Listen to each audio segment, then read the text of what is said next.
Vendredi 13 mai de l'an 2016, mesdames, messieurs, bonjour. Très heureux de vous retrouver sur LCF pour le dernier rendez-vous de Talk Talk de cette semaine. Nous recevons pour ce vendredi en studio deux confrères. Le premier pour nom, Credo Tété. Il est le directeur de publication du journal Medium. Bonjour Credo. Bonjour Junior, bonjour Maxime, bonjour à tous ceux qui sont fidèles à cette émission. Vous l'avez compris, Credo vient de donner le nom du second invité de ce matin. Il a pour nom Maxime Domigny, il est le rédacteur en chef de bi-hebdomadaire L'Alternative. Bonjour Maxime. Oui, bonjour Junior, bonjour Credo aussi, bonjour à tous ceux qui nous suivent. Dans la deuxième partie, nous aurons comme invité André Kani Afanou, il est le directeur exécutif du CACI Togo. Avec lui, nous allons parler de la question des réformes politiques et électorales. Avant toute chose, mesdames et messieurs, voici la une des journaux.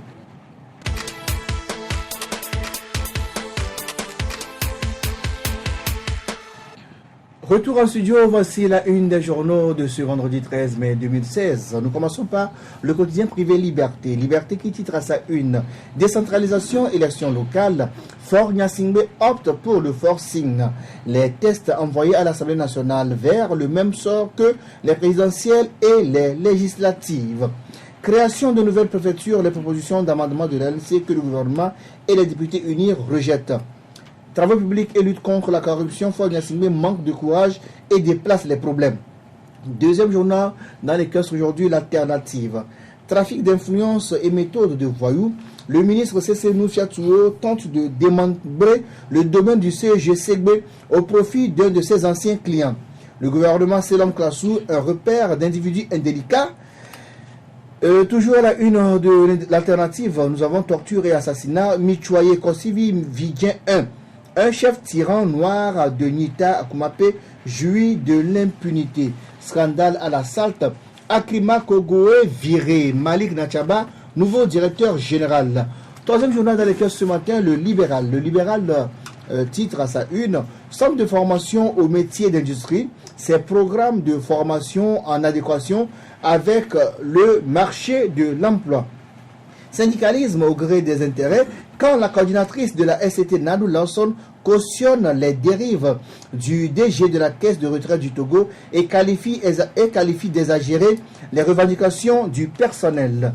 Quatrième journal dans les kiosques, nous avons le changement. Le changement qui titre Contribution pour le développement de la préfecture de Yoto. Le député Kofi Paulin du CAR fait don de matériel informatique à 3 établissements scolaires. Commémoration de la journée de l'Europe au Togo, Nicolas Berlanga Martinez de l'UE pour l'émergence d'une conscience nationale togolaise composée de citoyens. Chronique de la semaine de notre ami Dominique Alizou dans les kiosques. Amnesty International reprend service au Togo.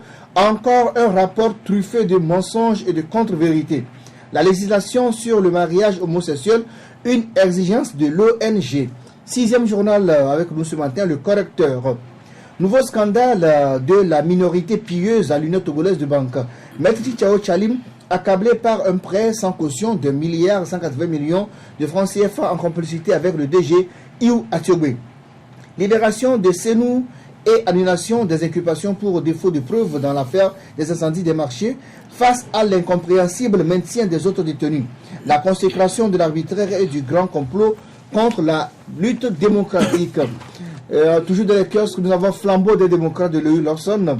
Lettre pastorale des évêques aux fils et aux filles du Togo appelle à la responsabilité politique et sociale. Dernière minute, Akrima Kogoe, débarqué de la salle, professeur Kokoroko, nommé président de l'université de Lomé. Et enfin avec nous ce matin, Togo Matin. Togo Matin de Jidone Kouragalakina qui titre Incendie des marchés de Lomé et de Kara, libération sans jugement de l'inculpé Hervé Senou. L'affaire meurt-elle à petit feu? Nous en parlerons tout à l'heure avec nos confrères. Mesdames et messieurs, c'est tout pour la une des journaux de ce matin. On marque une pause et on se retrouve pour la première partie de l'émission.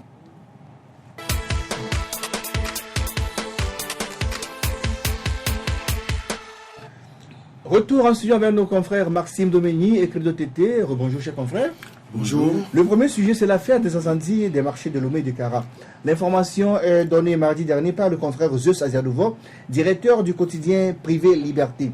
Lui et plusieurs inculpés dans l'affaire des incendies du marché de Lomé ont vu leur inculpation annulée pour faute de preuves. l'un des détenus, à savoir Hervé Senou, a été aussi libéré le même jour. Et reste en détention 6 personnes dont le cerveau présumé Mohamed Loum. Alors, mesdames, chers confrères, comment réagissez-vous à cette nouvelle donne dans l'affaire des incendies? Merci. Moi, je dirais que, au fait, c'est une nouvelle donne qui relance le débat de la tenue ou non de ce procès dans l'affaire des incendies. Affaires d'incendie qui continuent toujours pas à faire mal à nos pauvres mamans qui sont au grand marché. Et il faut saluer le courage de la justice qui est en train de traduire à petits pas son indépendance. Parce que dans un premier temps, on a vu le procureur de la République qui a fait son jeu, qui a joué sa partition. Après, l'affaire a évolué d'étape, qui est parti jusqu'à l'instruction. Si aujourd'hui, au niveau de l'instruction, après les années d'instruction, on trouve que il y a des gens, des citoyens contriés, il n'y a pas de preuves et qui vaut automatiquement qu'il y ait décharge de tout ce qu'on leur reproche, c'est bien, et on ne fera qu'encourager nos magistrats à aller dans le sens du professionnalisme. Et là, jusqu'à arriver à la libération d'un détenu préventif, donc c'est dire qu'il y a une évolution. Mais ce que nous allons dire, à partir de ce qui s'est passé, par, disons, l'élargissement de ces personnes inculpées, il va falloir qu'au niveau de la justice, qu'on ait le courage d'aller au bout de cette affaire et qu'on puisse tenir un procès. Parce que, nous n'oublions pas, il y a encore 6 personnes qui sont en détention actuellement dans cette affaire. Si les preuves retenues contre ces personnes sont vérifiées, autant aller à un procès pour que le commun des mortels sache qui a joué quel rôle dans cette affaire d'incendie. Alors, je renvoie la même question à Marcy Domini. Alors, comment réagissez-vous à ces derniers développements dans l'affaire des incendies des marchés de Kara et de Lomé? Vous savez, ça rappelle une histoire qui est vraiment triste. Bon, il faut le rappeler, c'est pas la première fois qu'on élargit des détenus dans l'affaire des incendies. À Kara aussi, il y a eu, je crois, 3 ou 4 personnes qui ont été arrêtées, détenues à Kara et libérées comme ça, sans procès. Voilà, sans rien dire, on les a détenus pendant, je crois, plus d'1 an, plusieurs mois en tout cas, avant de les libérer et sans rien leur dire. Donc, cette fois-ci, il a fallu, je crois, attendre plus de 3 ans avant que voilà, le gars ne soit libéré. Et nous apprenons que pendant qu'il était même en détention, il a perdu sa femme et son enfant aussi, et qu'il n'avait pas eu l'autorisation de rendre un dernier hommage à sa famille pendant qu'il est en détention. Donc aujourd'hui, si nous comprenons bien, nous analysons bien la situation, la justice découvre qu'il est totalement innocent dans cette histoire. La preuve, on a enlevé l'inculpation, tout ça, il a été libéré. Mais c'est assez grave, contrairement à mon confrère Credo TT. Moi, je trouve que c'est assez grave de détenir comme ça, de priver comme ça des honnêtes citoyens de liberté pendant autant d'années. Et vous imaginez, il y a eu mort d'homme dans cette histoire. Il y a Kanou, je crois, qui a été détenu et qui est mort dans cette histoire. Donc c'est assez grave que comme ça, on puisse tomber sur des citoyens, on les prend, on les jette en prison, on les garde pendant des années et puis après on les libère juste comme ça, sans rien leur dire et dire que bon, c'était une erreur. C'est assez grave. Moi, je ne salue même pas l'indépendance de la justice. On dit qu'il n'y a pas de preuves contre eux. Oui, ça fait longtemps qu'on nous a dit que l'instruction était bouclée, si ma mémoire est bonne. Mais qu'est-ce qu'on a attendu depuis?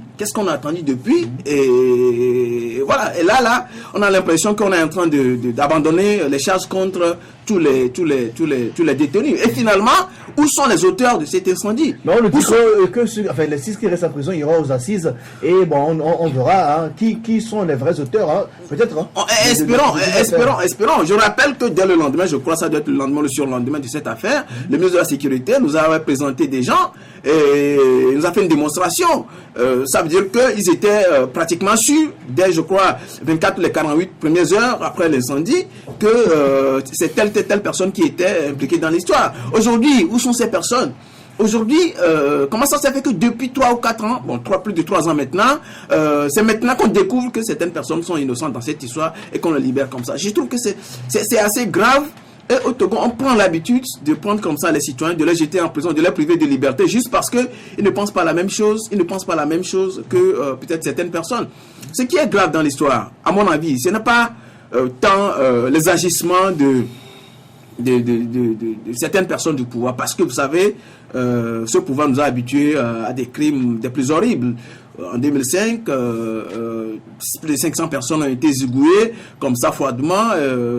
Depuis 50 ans, on a connu des histoires des plus tristes, des plus, froides. Et donc, les agissements du pouvoir me surprennent peu. Mais c'est les agissements des juges qui me choquent terriblement. En quoi? Oui, parce que justement, c'est par la main des juges qu'on prend les gens, on les jette en prison. Qu'on les jette en prison, qu'on les garde pendant plusieurs années et qu'on les libère après. Il y a plein d'histoires comme ça où on garde les gens en prison pendant des années et qu'on les libère. Je vous ai dit tout à l'heure l'exemple des jeunes de Kara. Ils étaient 3 ou 4 parce qu'on les soupçonne ou bien on les accuse d'être proches. Parce que vous savez, à Kara, épouser les idéologies de l'opposition devient un crime. Parce que justement, on les juge, ou bien on les accuse d'être proches de l'opposition, on les a jetés en prison. Ils ont fait, je crois, plus d'1 an en prison avant d'être libérés. Et ils sont sortis avec plein de maladies. Il y en a qui sont sortis avec la tuberculose osseuse, avec des maux d'yeux, plein de maladies. Il y en a qui ont failli perdre leur boulot dans cette histoire, puis après on les libère.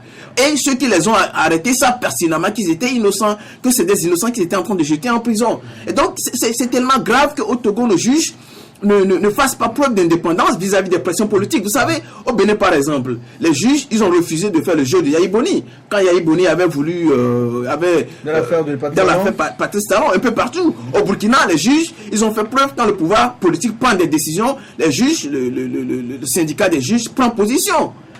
Mais partout ailleurs, ça se fait. Ici, on a l'impression que les juges, la justice est au boîte d'un système, voilà, qui la manipule à ses faits personnels.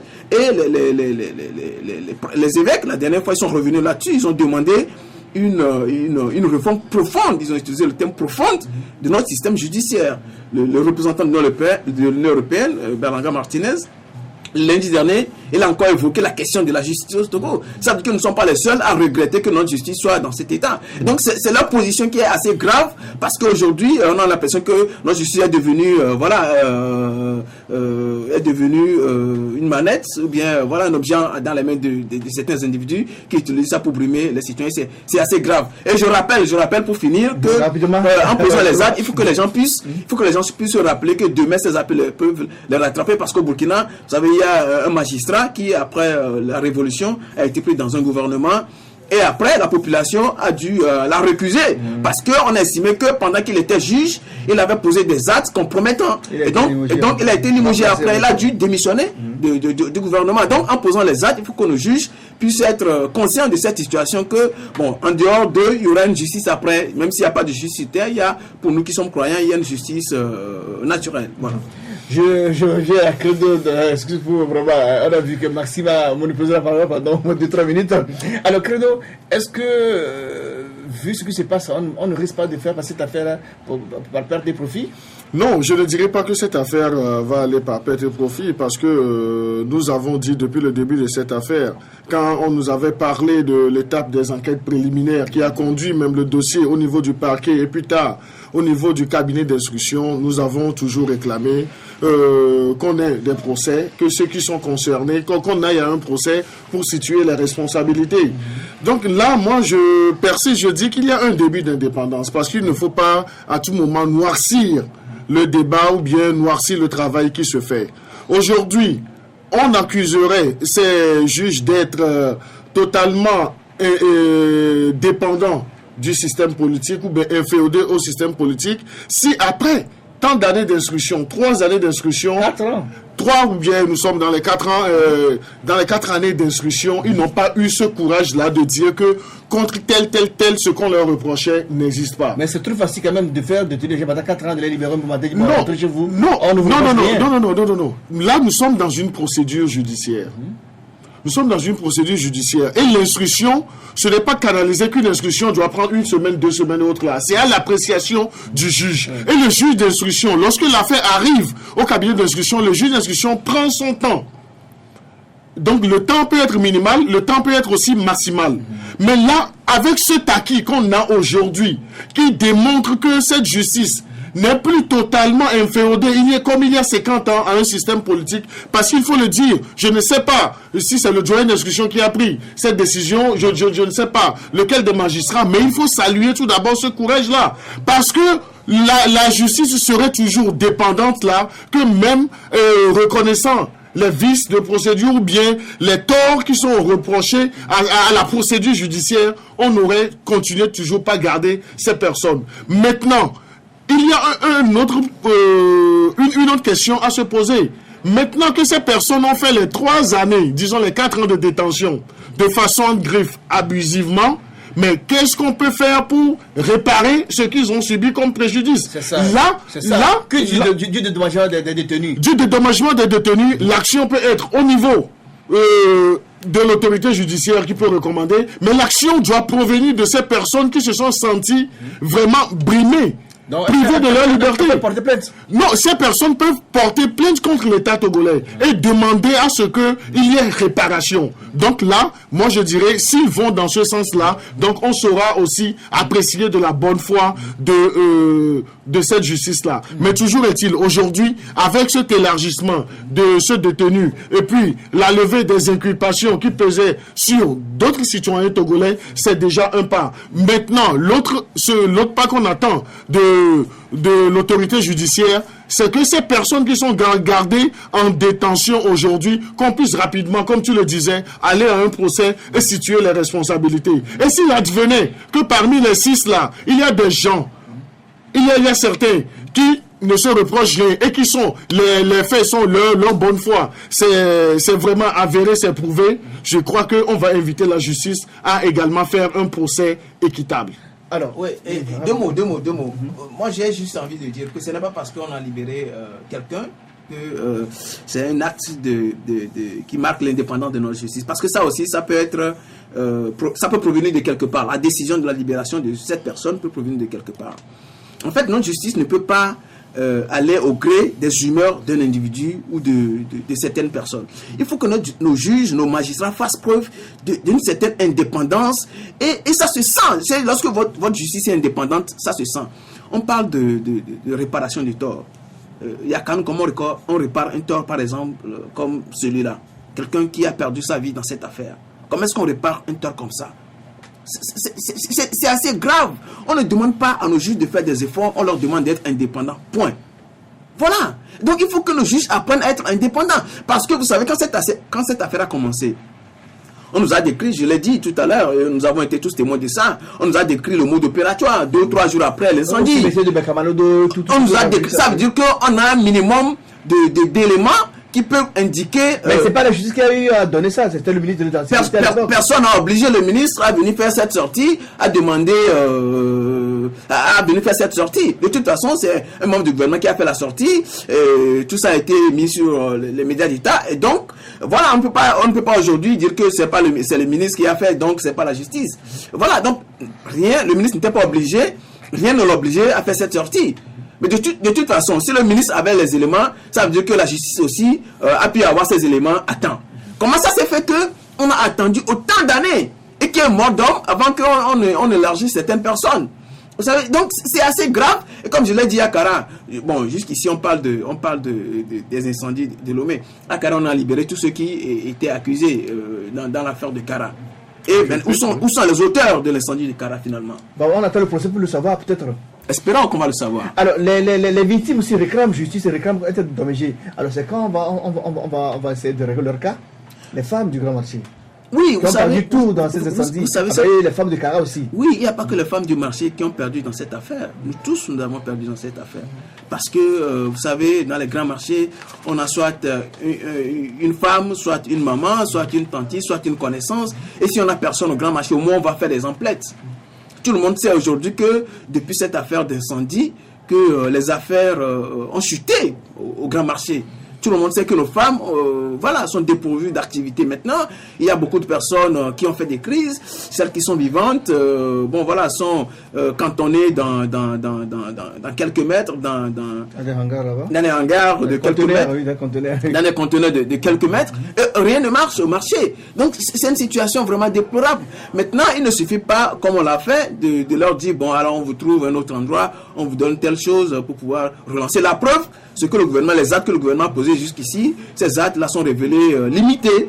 Les effets de ces actes sont révélés limités. Maintenant, il faut qu'il y ait un programme même d'accompagnement pour relancer carrément les activités dans les deux grands marchés, que ce soit Lomé ou Ouattara. Sinon, ce qu'on a fait, c'était du saupoudrage et ça n'a eu aucun effet, comme nous pouvons tous le constater, et les affaires ne marchent plus. Non, moi, je voudrais revenir sur une inquiétude. Rapidement, on doit passer au sujet suivant. Oui, rapidement, mais moi aussi j'ai mon mot à dire, parce que mon confrère Maxime a soulevé une inquiétude. Donc il se posait la question, qu'est-ce qui pressait le ministre de la Sécurité, le colonel Yak, à quelques heures sans être procureur, hein? Non, mais c'est là où je parlais tantôt d'enquête préliminaire. Et l'enquête préliminaire est toujours faite par la justice ou la police. Et en tant que ministre en charge, responsable de ces entités, donc je crois que il est de bonne loi qu'il fasse cette sortie-là. Et là, disons, ce n'est pas tout ce que la police fait comme enquête, les résultats de ces enquêtes, que les juges prennent pour comptant. Oui. Si les juges devaient prendre cela, oui, c'est pourquoi on dit des enquêtes préliminaires. Si les juges devraient prendre pour comptant ce qui a été fait par la police et la gendarmerie, donc je crois qu'on ne serait pas arrivé à ce stade de relax pur et simple de détenus et puis d'abandon de charges contre des inculpés. Donc c'est dire que chacun a joué sa partition. Maintenant, dans cette partition globale, il faut qu'on aille au bout pour qu'on sache. Moi, ce qui me préoccupe, c'est ceux qui ont fait des années. Certes, les personnes là ont déjà bousillé des années, ce n'est pas rien, c'est grave pour leur relance même socio-professionnelle et autres là. Il faut qu'on pense à des mécanismes de réparation. C'est vrai pour celui qui a perdu sa femme, celui qui a perdu son enfant. C'est vrai, même la réparation. Même pour Etienne Yakanou qui est mort. Pour Etienne Yakanou qui est mort. Donc là, les réparations, certes, ne vont pas ramener une vie humaine, ni essayer de combler tout cela, mais c'est prévu aussi. Que lorsque tu te sens, disons, abusé par cette justice, que tu fasses des demandes de réparation. Mais toujours est-il qu'avec cette décision des juges, c'est déjà un pas. Mais il faut les encourager, parce qu'il ne faut pas essayer de noircir les juges, de les accuser autres là. Dans l'affaire de Patrice Talon, mais il y a des non-dits également par rapport à ce juge Oussou, parce qu'il y a des non-dits. Mais c'est parce que nous n'avons pas ces informations-là. Mais nous saluons quand même son courage, parce que certainement que l'autorité d'alors, le président Yahi Boni, aurait voulu qu'il oriente l'affaire d'une certaine façon. Mais il a pris son courage à deux mains pour dire que il ne peut pas voir dans la même direction, bien il ne peut pas voir selon ce que le chef de l'État voudrait faire. Donc cela ne voudrait pas dire que nous n'avons pas de juges valeureux, mais il faut les inviter à plus de professionnalisme et avoir le courage nécessaire. Nous allons évoluer direction Brésil. Brésil où Dilma Rousseff a été écartée de la présidence hier. Donc depuis hier, Dilma Rousseff n'assure plus les fonctions de présidente du Brésil en attendant ce procès en destitution. C'est son vice-président Michel Temer qui assure désormais ses fonctions. Les sénateurs, par une majorité de 55 voix contre 22, se sont prononcés pour l'ouverture d'un procès en destitution à l'encontre de la désormais ancienne présidente du Brésil. Votre réaction, Maxime? Oui, vous savez, tout à l'heure je parlais de l'indépendance de nos juges. Bon, je maintiens ma position que nos juges, on ne leur demande pas de faire des efforts, on leur demande d'être indépendants. Tout comme on ne demande pas, par exemple, à nous autres hommes de médias de faire des efforts, on demande de faire notre travail dans le professionnalisme. Donc on demande, excusez-moi, à chacun de faire son travail en toute indépendance. Parce que justement au Brésil, c'est ce qui s'est passé, c'est l'indépendance des institutions qui a conduit à la situation dans laquelle on se retrouve aujourd'hui. Il y a une présidente qui a été accusée d'avoir masqué les comptes publics, ainsi de suite. Et son prédécesseur, Lula qui était un président, mais qui demeure un président très aimé partout dans le monde, surtout dans les pays en développement comme en Afrique, tout ça, parce qu'on reconnaît en lui une certaine personnalité vis-à-vis d'un certain ordre. Mais aujourd'hui, les institutions brésiliennes se sont intéressées à leur gestion, à la gestion de Lula. Je crois que ça a commencé avec Lula et puis ça a emporté son successeur, Dilma Rousseff. Et donc, ça montre quelque part qu'il y a une certaine indépendance de certaines institutions, qu'il y a des citoyens vraiment clairvoyants dans ce pays. Et aujourd'hui, maintenant, Dilma Rousseff, elle ira au procès et elle fera valoir ses droits et tout ça. Maintenant, on va savoir si justement ce qu'on lui reproche est vrai ou faux. Et puis, ça doit servir de leçon à ceux qui sont au pouvoir, un peu partout au Brésil comme ailleurs, comme ici au Togo. Tant que vous êtes aux affaires, toutes les actions que vous prenez, tous les pas que vous posez, il faut qu'un jour vous soyez capable de pouvoir répondre de ces actes. C'est aujourd'hui la situation de Lula et aussi la situation de Dilma Rousseff. Et donc, il faut être en mesure de pouvoir répondre de ces actes. Et donc, avant de poser chaque acte, il faut réfléchir par 2 fois. Être capable de pouvoir répondre de ça plus tard. Et donc, voilà, il ne faut pas poser des actes. Et puis après, bon, vous savez, aujourd'hui, elle crie à une tentative, à un coup d'État. C'est facile de créer un coup d'État. Mais est-ce que ce qu'on lui reproche, est-ce que c'est vrai ou c'est faux? Bon, je pense que la suite de la procédure nous permettra de le savoir. Maintenant, tu vois, ça doit servir aussi des leçons à nous autres Togolais de pouvoir. Ok. Donc, on reviendra là-dessus. Alors, Dilma Rousseff est suspendu pour 180 jours. Au terme de ces 6 mois, interviendra un second vote des sénateurs qui sera définitif cette fois-ci. Je rappelle que Dilma Rousseff est accusé d'avoir maquillé les comptes pour se faire réélire en 2014. Ses partisans parlent de coup d'État. Credo. Non, je crois que ces partisans sont dans leur logique. Donc, ils ne peuvent que parler de coup d'État pour tenter de faire obstruction à ce qu'on aille à la seconde étape de la procédure. Donc, qu'est-ce qu'on veut qu'ils disent? Parce qu'ils se voient déposséder. Parce qu'ils se voient déposséder de leur pouvoir. Mais ceux qui ont des cieux, Dilma Rousseff ne sont pas non plus saints. Ils sont accusés d'être corrompus aussi. Non, ils sont accusés d'être corrompus. Donc moi je dis que en fait c'est l'expression plurielle du jeu politique.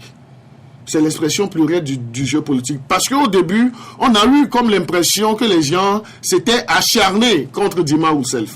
Et mon confrère Maxime parlait tout de suite de citoyens clairvoyants. Donc la clairvoyance de ces citoyens-là, donc je crois que ça aurait jouer en quelque sorte dans les prises de décision. Maintenant, en voulant replacer le débat sur le plan africain et même togolais, est-ce que nous, au Togo, nous n'avons pas de citoyens clairvoyants? Donc ça, c'est une question que je me pose. Donc ça repose même la problématique de cette indépendance même de notre société civile, de nos organisations de la société civile. Parce qu'il faut le dire, nos organisations de la société civile aussi ne fonctionnent pas comme cela se doit. Et si même au niveau de leur parlement, à un niveau supérieur, ils sont arrivés à prendre ces genres d'actes ou bien de procédures, c'est parce qu'il y a une action citoyenne qui est assez forte, qui est assez solide et qui a poussé ces sénateurs à ne pas jouer pour leur propre ventre et autres là. Mais dans nos États africains, avec la précarité, avec tout ce que nous avons, avec tout ce que nous savons comme haute dose de corruption et l'inactivité de nos organisations de la société civile qui sont seulement actives lorsqu'il y a échéance électorale. Ils sont politisés même d'affaires. Non, oui, merci de dire le mot, pas de me le prêter, mais de le dire. Parce qu'il y a des choses. Avant la démocratie, c'est la gouvernance de la cité. Donc, c'est des actions qu'il faut graduellement poser et autres là. Avant que le Brésil n'arrive à ce stade de prise de décision qui est salutaire et qui doit servir de leçon aux autres dirigeants, même africains, donc c'est qu'il y a un travail qui a été fait à la base. Et le travail là a été tellement poli. Donc la pierre a été tellement polie qu'on est arrivé à ce genre de décision là. Donc ce que nous disons, il va falloir que nous tirions, nous Africains, des leçons de cela pour dire justement que lorsque nous sommes des acteurs politiques, même des citoyens, lorsque nous posons des actes, il y a ce qu'on appelle dans le temps T, le principe de redevabilité. C'est-à-dire nous devons rendre compte. Même si nous ne rendons pas compte au moment, à l'instant T, ça peut nous rattraper parce qu'on peut nous interpeller sur nos actions. Ça, j'en suis conscient. Dernière question à Maxime avant de retrouver notre invité, André Kagnafanou. Je vous dis, il est déjà là. Alors, quelles sont les leçons à tirer de l'affaire de Dilma Rousseff pour l'Afrique et le Togo? Oui, je suis d'accord avec mon confrère. J'espère qu'il sera d'accord avec moi pour la suite. Il nous faut des citoyens vraiment clairvoyants. La société civile forte. Vous savez, c'est parce qu'au Brésil, les gens sont intéressés à la gouvernance de Dilma Rousseff qu'ils se sont rendus compte qu'elle a maquillé les comptes publics. Bon, ici, est-ce qu'on s'intéresse assez à la gouvernance que nous subissons? Genre aux actes de nos gouvernants. Est-ce que notre société civile, aujourd'hui, est-ce que les gouvernants sentent qu'ils sont suivis de près par la société civile, par les citoyens? Je n'ai pas cette impression. Vous savez, en Afrique du Sud, par exemple, il a fallu un scandale relatif à une seule maison de Jacob Zuma pour que ce monsieur aussi faille laisser son poste. Et ici, par exemple, sur ce même plateau, j'avais dit que on sait que le président de la République, il avait à peine une maison avant de devenir président. Maintenant, Credo Tété il va le confirmer. il a multiplié des villas un peu partout au Togo, à Palimé, un peu partout. Avec quelles ressources il a pu ériger ces villas luxueuses à Dapan, un peu partout? Avec quelles ressources il a pu ériger ces villas? Est-ce que les ressources viennent de sa poche? Est-ce que il a puisé dans les caisses de l'État? Et puis il y a plein de scandales. Il y a des scandales de ses collaborateurs. Ces collaborations sont dans plein de scandales. Il y a un projet BDC dans les hôpitaux. On a affecté 10 milliards pour rétaper les hôpitaux. Aujourd'hui, on sait dans quel état sont nos hôpitaux. Il y a plein de scandales. Plein de scandales. Mais on ne voit personne. On ne voit personne s'intéresser à ces scandales, pousser les autorités publiques à rendre compte, à s'expliquer sur ces scandales. C'est vraiment dommage que, bon, au niveau du Togo, le niveau de conscience citoyenne ne soit pas assez élevé comme ailleurs, comme au Brésil. Et nous invitons justement les citoyens, il n'y a pas que les organisations, il y a nous-mêmes les acteurs des médias, il y a les citoyens, là, tout le monde doit pouvoir s'intéresser à la gouvernance publique pour que la gouvernance se sache suivie. Et c'est lorsque vous savez suivi que vous posez des actes responsables. Mais lorsque vous avez l'impression que personne ne s'intéresse à ce que vous faites, qu'on vous a confié comme ça, vous n'êtes pas inquiété, bah allez, vous faites comme vous voulez. Et donc, c'est vraiment un appel que nous lançons à toute la population.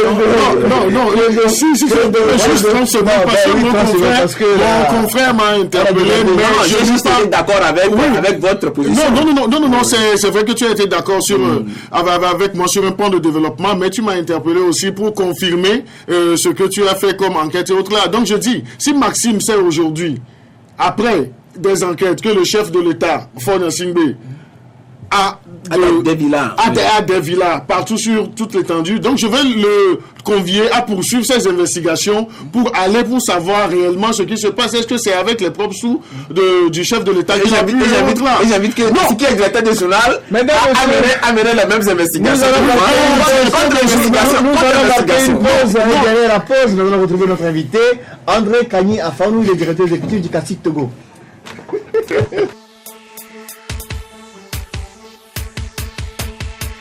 Suivez tous les lundis, mercredis et vendredis votre émission Toc Toc. Toc Toc passe au crible les grands sujets de l'heure et développe des thématiques sur le plan social, politique, économique, sportif et culturel. En studio pour en débattre, des journalistes et des experts. Rediffusion la nuit à 22h30.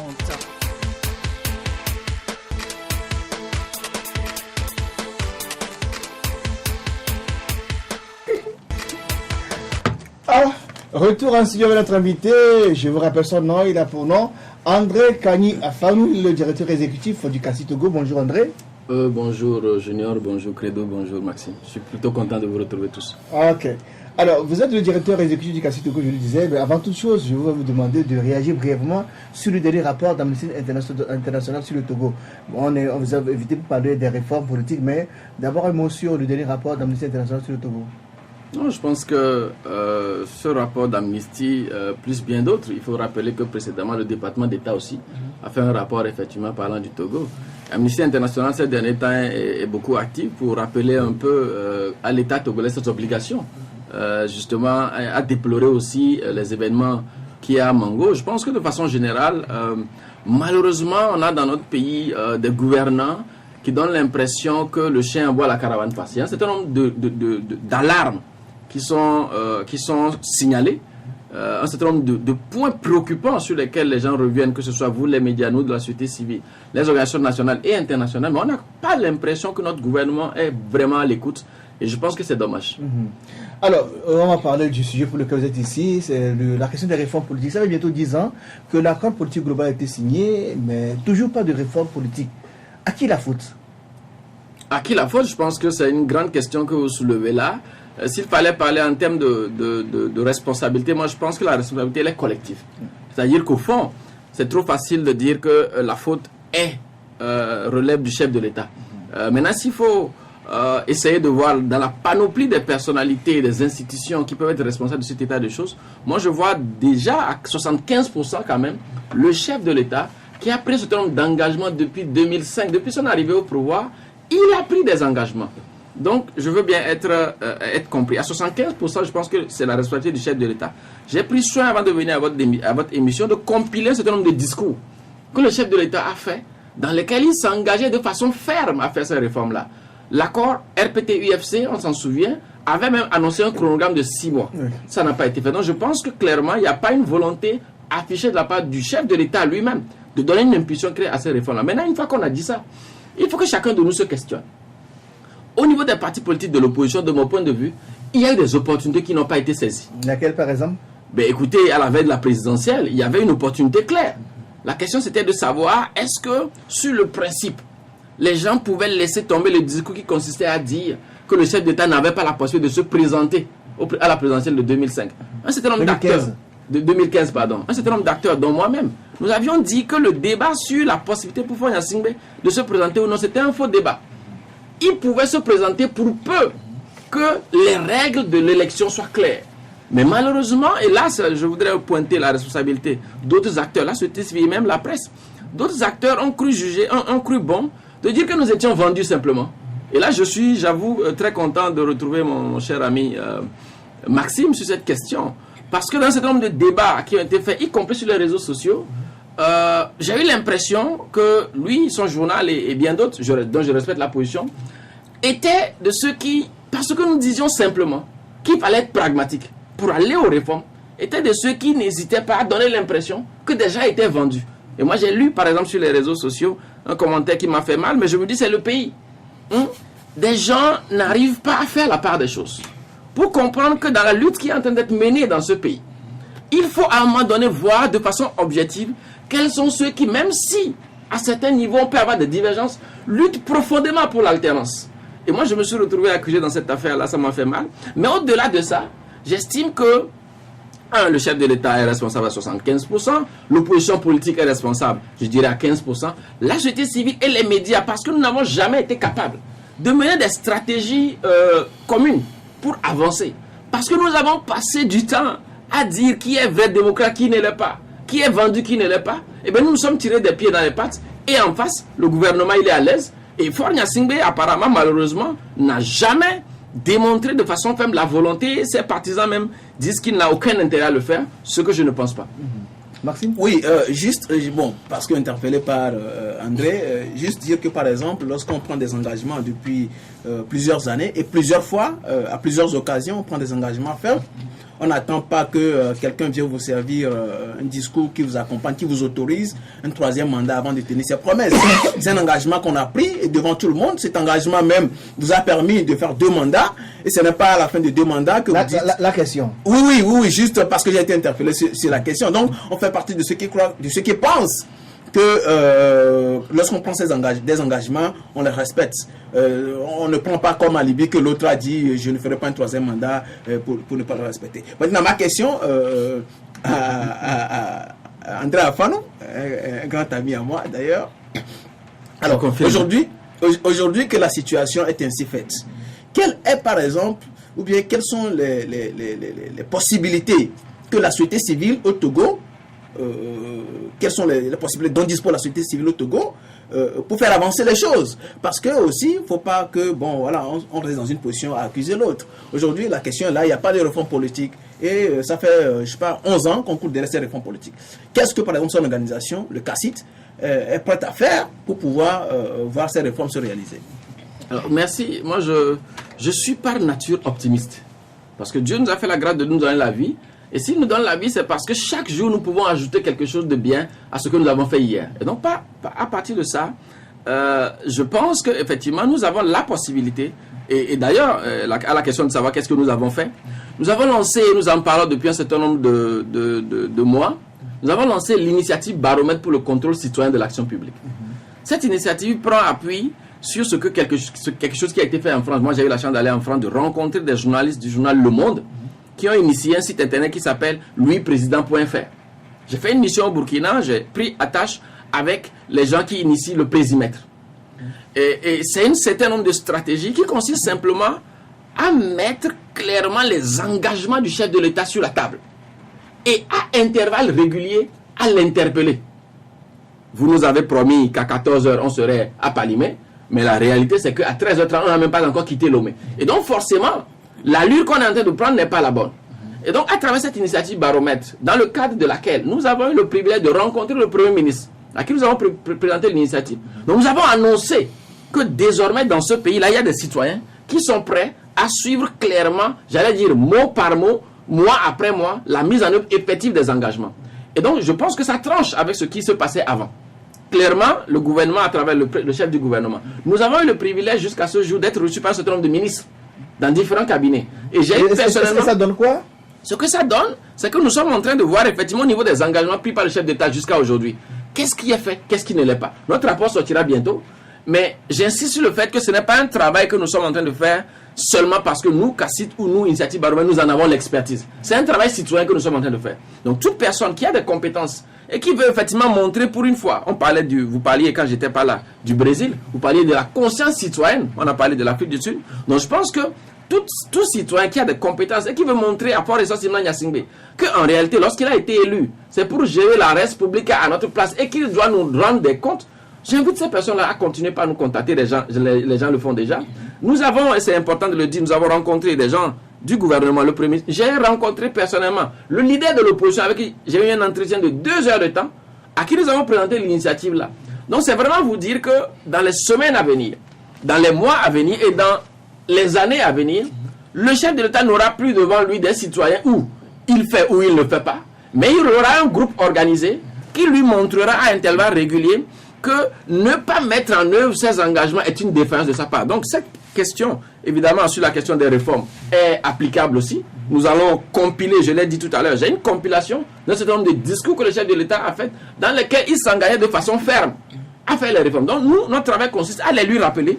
Notre espoir, c'est que vous, au niveau des médias, vous puissiez relayer cette action-là. Parce qu'en définitive, j'ai un ami, et je vais terminer avec ça, qui travaille au CHU, et qui se plaignait de ce qu'il n'est pas encore médecin attitré. Et c'est un étudiant, il se plaint de ce que leurs primes ont été réduites de 30 000 francs CFA. Et c'était sur un réseau social. Je lui ai dit, mon cher ami, tu n'as pas à te plaindre. Tu as simplement à t'organiser. Rejoins-nous au sein de l'initiative Baromètre. Parce que continuer pas à se plaindre ne fait pas améliorer la situation. Il faut aller dans l'action. Donc moi, l'autre aspect, juste sur la même question, excusez-moi. C'est juste pour demander, par exemple, au cas où l'initiative Baromètre ne pousse pas le président à tenir effectivement ses engagements. Quelle serait, par exemple, la prochaine étape? De quelle marge de manœuvre il dispose pour amener le président de la République à respecter ses engagements? J'ai bien compris. En fait, l'initiative Baromètre, c'est une étape de tout un processus. Vous savez, nous avons la chance au Togo d'avoir vous, Alternative, d'avoir le Médium, d'avoir LCF, et d'avoir des médias dont il faut reconnaître la liberté de ton. Donc, imaginez qu'on mette en place un processus qui permette de façon objective d'évaluer l'action du gouvernement et qu'on publie un rapport. Forcément, ça va susciter des débats. Et donc, les autres éléments que nous avons dans le pays, c'est que nous rencontrons à intervalles réguliers les missions diplomatiques. Nous rencontrons à intervalles réguliers des partenaires en développement du Togo. Et donc, l'espoir que nous avons, c'est que si nous mettons sur la place publique des contributions qui montrent que le chef de l'État n'est pas celui qui tient ses engagements, je suis désolé, ça va le desservir. Et ça servira éventuellement à cause de l'alternance que chacun souhaite tant. Et je pense aussi que c'est un des éléments qui permettront de faire en sorte que nos institutions puissent véritablement fonctionner. On dira que vous œuvrez contre l'intérêt du pays. Non, c'est des histoires, vous savez, il faut élever le niveau du débat.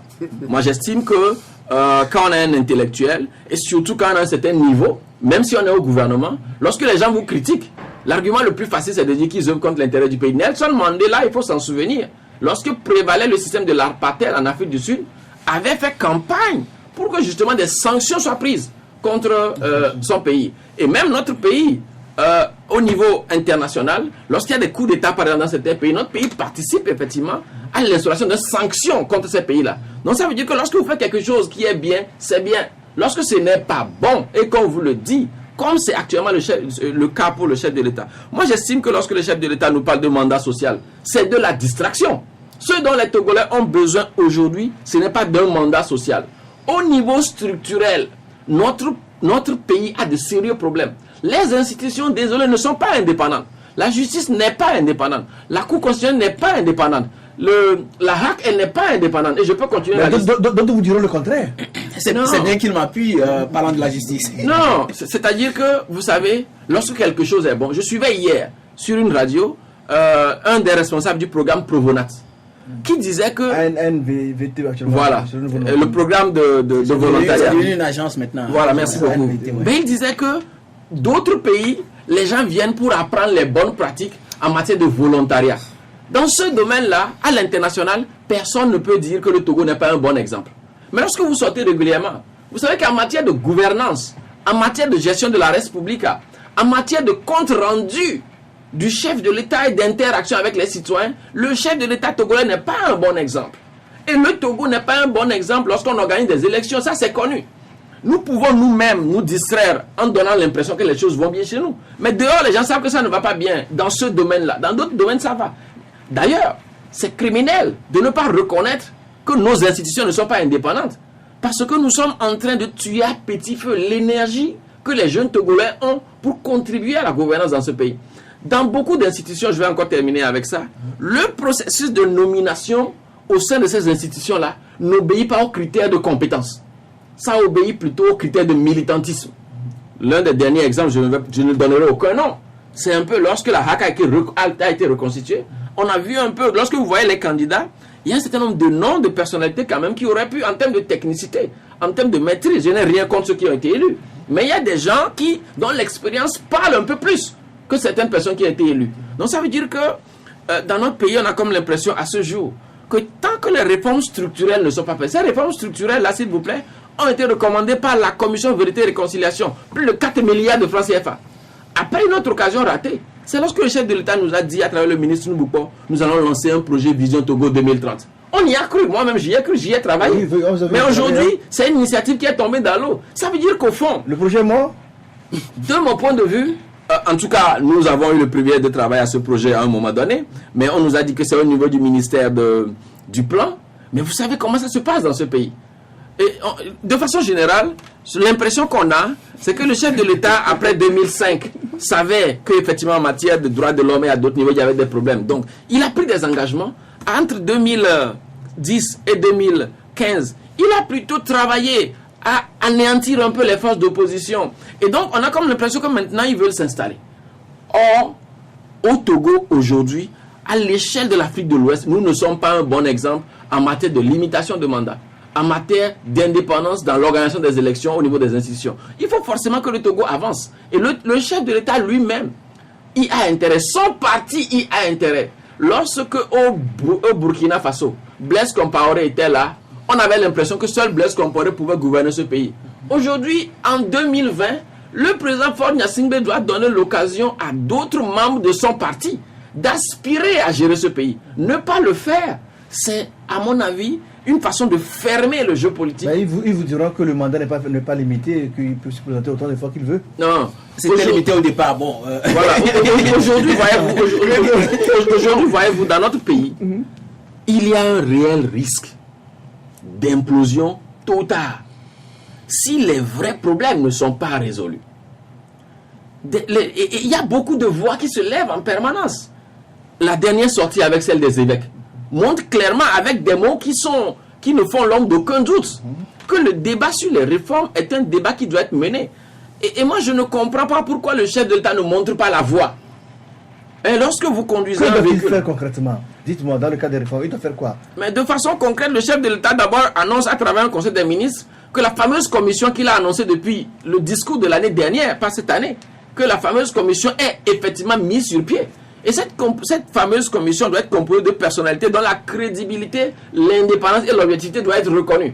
Lorsqu'on va mettre en place des gens à 80% unis, qu'on pioche ici et là parmi les médias de la société civile et à l'université, ensuite on prend soin de mettre 2 ou 3 personnalités crédibles qu'on fond dans cette commission-là, c'est sûr qu'ils vont proposer quelque chose qui sera unirisé, si vous permettez le mot.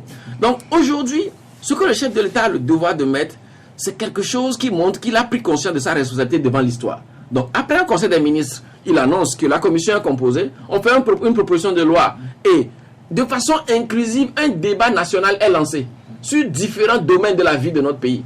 Les institutions.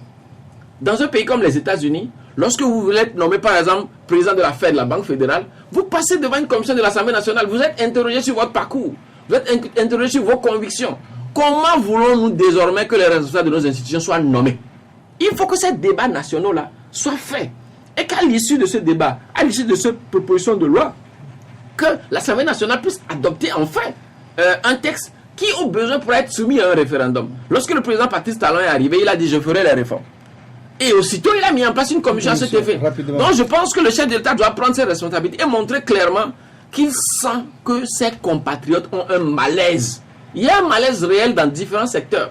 les évêques en ont parlé, les médias en parlent tous les jours, la société civile en parle tous les jours, et les missions diplomatiques en parlent tous les jours. Lorsque vous discutez avec les ambassadeurs, ils reconnaissent que dans ce pays-là, tant qu'il n'y a pas des ouvertures, ça ne va pas. Même certaines personnes du régime reconnaissent que ça ne va pas. Mais ils vous disent, écoutez, ça va aller, c'est avec le temps, c'est pas facile pour le chef de l'État lui-même. Et ça fait 50 ans qu'on dit ça va aller. Oui, ou bien il est chef d'État ou bien il ne l'est pas. Le président Faure Gnassingbé a été capable. Souvenez-vous des conditions dans lesquelles Pacha Gnassingbé a été envoyé en prison. Avant, tout le monde disait, c'est Pacha Gnassingbé qui maîtrise l'armée, qui maîtrise les généraux. Mais le président Faure Gnassingbé a été capable de le mettre au Niouf et il y est jusqu'à aujourd'hui. Malgré toutes les interventions que les gens font. Le président Faure Gnassingbé a été capable de mettre Bojona Pascal en prison dans les conditions que l'on sait. Donc je pense que ou bien il est chef d'État ou bien il ne l'est pas. Et alors, il faut qu'il crée les conditions pour que voilà, que ce pays avance enfin. Credo, enfin, credo la parole, rapidement. Non, mais je me réjouis que tu dises enfin. Et là, je voudrais saluer c'est pas un ami, c'est un grand frère pour tout ce qu'ils font au niveau du CACIT. Parlons de l'initiative du baromètre. Je voudrais savoir, outre la vision sur la conscience citoyenne, est-ce que vous avez un programme sur l'éducation civique même des Togolais? Parce que ça pose aussi un problème assez crucial, l'éducation civique. Non, je ne voudrais pas qu'on se trompe d'orientation. Nous, au niveau de la société civile, notre mission consiste à faire ce qu'on appelle la veille citoyenne sur les actions que le gouvernement engage. C'est le gouvernement qui prend nos impôts. Lorsque moi je vais acheter du haïmol ou lorsque je vais acheter du lait quelque part au supermarché, le gouvernement prend 18% et il appelle ça TVA. Je ne sais pas ce qu'ils en font. Mais a priori, il s'en sert pour construire les routes, pour payer les enseignants et tout le reste. Donc nous, on fait la veille citoyenne. Ensuite, on fait la formation d'un certain nombre d'acteurs pour que ces acteurs-là, une fois outillés, puissent interpeller ou accompagner le gouvernement. Nous faisons aussi le plaidoyer. Lorsque nous avons l'opportunité de venir parler sur les médias, nous sensibilisons les médias, nous nouons des partenariats avec les médias, pour que ces médias nous accompagnent, pour qu'ensemble nous formions les citoyens. Donc dans le domaine de l'éducation, voilà ce que nous faisons. Je voudrais aussi ajouter que alors cette émission a pour objet de parler des réformes. Donc forcément, lorsque nous faisons le lien avec l'initiative Baromètre, nous rappelons simplement que les réformes, en fait, au-delà du fait que Afrobaromètre a démontré que près de 80% des Togolais 85% pour être précis. Voilà, veulent ces réformes-là. Mais c'est le chef de l'État qui, à travers différentes interventions, a dit « Je ferai ces réformes-là ». Lors de la remise du rapport de la CVJR, il dit « Je suis convaincu que ce que vous me remettez comme rapport, je le paraphrase, et les propositions qui sont faites n'auront pas de l'effet si elles ne sont pas suivies de réformes en profondeur. » Le gars dit qu'il est convaincu. Alors si vous êtes convaincu de quelque chose, pourquoi vous traînez? Peut-être qu'il y a des pesanteurs, c'est de sa partie, on ne sait jamais. Partagez ces pesanteurs-là avec les citoyens. Partagez-les et suscitez un débat national. Parce que voyez-vous, lorsque le chef de l'État, paix à son âme, le président Gnassingbé Yadema, est décédé, on nous a dit que la situation du pays telle qu'elle était à l'époque, les institutions ne permettaient pas que le jeu démocratique, le remplacement constitutionnel se fasse comme c'était prévu. Mais à supposer qu'aujourd'hui, personne ne le souhaite, qu'il y ait une vacance du pouvoir d'une façon ou d'une autre, est-ce qu'on nous dira que l'armée va prendre ses responsabilités? Ce serait le cas si le président Faure Gnassingbé ne dote pas le pays de vraies institutions. On parlait tout à l'heure de ce qui s'est passé au Brésil. Au Brésil, si c'était dans un pays africain, en tout cas le nôtre ou dans un pays l'armée va intervenir. On va dire que l'armée va prendre ses responsabilités. Non. Il faut que nous arrivions, une fois pour de bon, à pousser le président Faure Gnassingbé. Aujourd'hui, j'estime que ma prière, c'est que les médias, la société civile, les syndicats, les églises, que chacun de nous martèle ce discours-là. Que chacun de nous rappelle que près de 4 milliards de francs CFA ont été consacrés au travail de la Commission Vérité et Réconciliation. Qu'aujourd'hui, les victimes continuent d'avoir de la peine, de mourir en silence. Et donc, il faut que la justice fasse son travail. Qu'il faut que les institutions fassent leur travail. Et que pour ça, il faut des réformes en profondeur. Moi, j'ai eu la chance, je l'ai dit encore une fois, d'aller dans un pays comme le Burkina Faso. Je vous assure, les directeurs de cabinet, les membres des institutions, ils se sentent libres de travailler. Il n'y a aucune pesanteur. Ce n'est pas le cas dans notre pays. Vous rencontrez un fonctionnaire, il va vous dire, ah, vous savez, si je n'étais pas dans ma faute de fonctionnaire, je vous aurais dit 2 ou 3 choses. Mais là, je ne suis pas vraiment libre de parler. Oh, vous-même, vous savez, je ne veux pas perdre mon emploi. Ou un opérateur économique va vous dire, ah, vous savez, je ne veux pas perdre mon contrat. Enfin, moi, je me souviens de Zoé Saziadouvor, qui, par exemple, selon mes informations, aurait eu un contrat à la francophonie, par exemple, pour appuyer son journal. Il paraît qu'à un moment donné, Ils ont dû arrêter. ils ont dû arrêter. Ils ont dû intervenir, hein, pour dire En disant que vos affaires au Togo sont compliquées. Voilà, justement. Donc, c'est dire que cette situation-là, Finance un journal de l'opposition. cette situation-là, il faut qu'on en sorte définitivement. Et le chef de l'État doit prendre ses responsabilités. Une dernière question à André Afano. Bon, vous avez pris l'initiative Baromètre Citoyen, c'est ça? L'initiative Baromètre pour le contrôle citoyen de l'action publique. Il y a toujours, dans le sens de l'accomplissement des réformes, de la mise en place des réformes, il y a l'ANC par exemple qui a annoncé une marche, je crois, le 21 mai prochain, toujours dans le sens des réformes. D'abord, qu'est-ce que vous en pensez? Est-ce que vous, au CACIT, vous allez par exemple vous impliquer dans cette marche? Est-ce que vous serez à cette marche par exemple?